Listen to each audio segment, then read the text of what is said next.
कर देता है जो सत साधना करता है। लेकिन महर्षि दयानंद जी की अपनी थोड़ी अपनी सोच वो ये थी कि परमात्मा केवल जैसे कर्म करता है वैसे ही फल देता है, वो कोई भी परिवर्तन नहीं करता। ऐसा किसी भी वेद में नहीं लिखा कि परमात्मा पाप नाश करता है। ये देखिए, ये सत्यार्थ प्रकाश महर्षि दयानंद सरस्वती और ये कहाँ से प्रकाशित है? अथ सत्यार्थ प्रकाश है, महर्षि दयानंद सरस्वती स्वामी विरचित है। ये बहुत ऊपर बहुत अच्छे ये लिखा कि वेदादि विधि सदशास्त्र प्रमाण समन्वित, यानी सब वेदों आदि अच्छे शास्त्र सद ग्रंथों से प्रमाण के द्वारा इसको लिखा गया है, ऐसा ये कह रहे हैं। श्रीमद परमहंस परिव्राजकाचार्य इतनी बड़ी उपाधि पहले लगाई है और महर्षि दयानंद सरस्वती स्वामी ये इतनी बड़ी उपाधि महापुरुष को लगाई है, इसके द्वारा विरचित, इसके द्वारा रचा हुआ है। प्रकाशक है वैदिक यतिमंडल, दयानंद मठ दीनानगर पंजाब। और कहाँ से प्रकाशित है? ये रोहतक से। प्रकाशक है वैदिक यतिमंडल दीनानगर, दयानंद मठ दीनानगर पंजाब। ये है मुद्रक है आचार्य प्रिंटिंग प्रेस, दयानंद मठ गोहाना मार्ग रोहतक, यहां से प्रकाशित है। इसमें देखिए 7वें समोल्लास में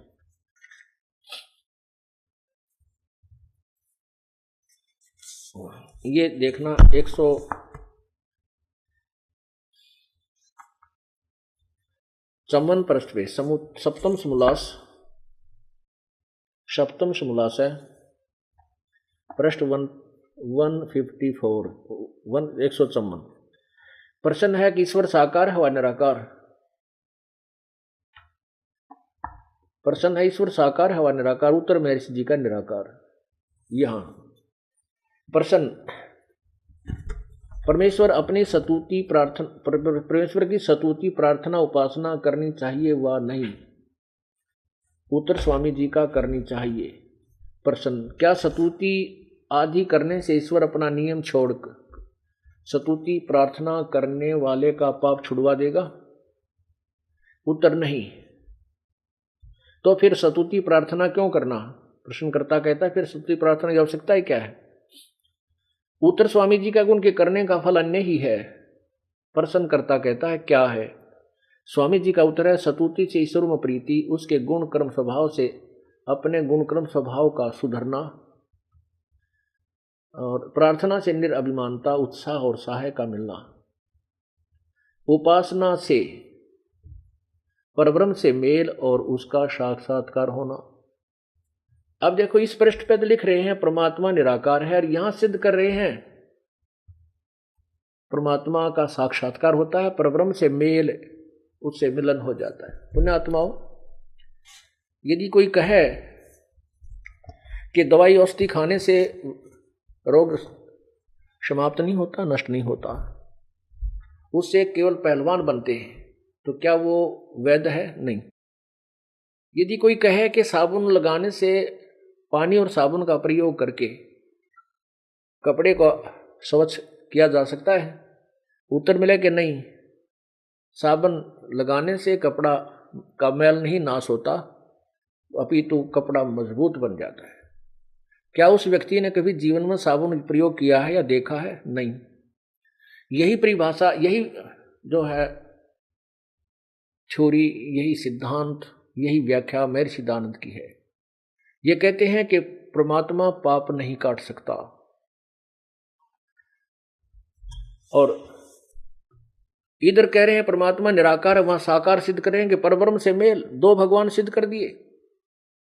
जबकि ये कहते हैं मैं अनेक भगवान नहीं मानता, केवल एक ही प्रभु मानता हूं। इसी 7वें अध्याय के ही 152 पृष्ठ पे, 151 पृष्ठ पे ये देखिएगा, सप्तम समोल्लास है ये, और पृष्ठ 151 है, ये 150 है इधर, 151 हाथ से लिखा, यहां प्रिंट नहीं था। यहां क्या लिखा है कि वेद में अनेक ईश्वर अनेक है, इस बात को तुम मानते हो या नहीं? उत्तर स्वामी जी कहते हैं नहीं मानते, क्योंकि चारों वेद में कहीं यह नहीं लिखा जिससे अनेक ईश्वर सिद्ध हों, किंतु यह तो लिखा कि ईश्वर एक है। अब यहां दो आप सिद्ध कर रहे हैं स्वामी जी। ये कहते हैं उपासना से, ये देख रहा 154 पे 155 पे कह 54 पद कह रहे हैं निराकार, और 155 पे कह रहे हैं उपासना से परब्रह्म से मेल और उसका साक्षात्कार होना। यहां पर दोनों सिद्धांत फेल कर दिए ना, अपने आप पे। हम तो दास तो कुछ कह ही नहीं रहा। अब वेदों में आपने देख लिया कि पाप परमात्मा घोर पाप को भी काट देता है। तो ये शास्त्र जो है, ये किसी भी होश वाला व्यक्ति ऐसी व्याख्या नहीं कर सकता। ये कोई नशेड़ी लिख सकता है ऐसा इस पृष्ठ पे, ये याद नहीं तू क्या लिख रहा है, अगले पृष्ठ पे तू क्या लिख रहा है, ये अवश्य नशा करता था। आपको प्रमाण दिखाता हूं इन्हीं के करकमलों द्वारा लिखा हुआ।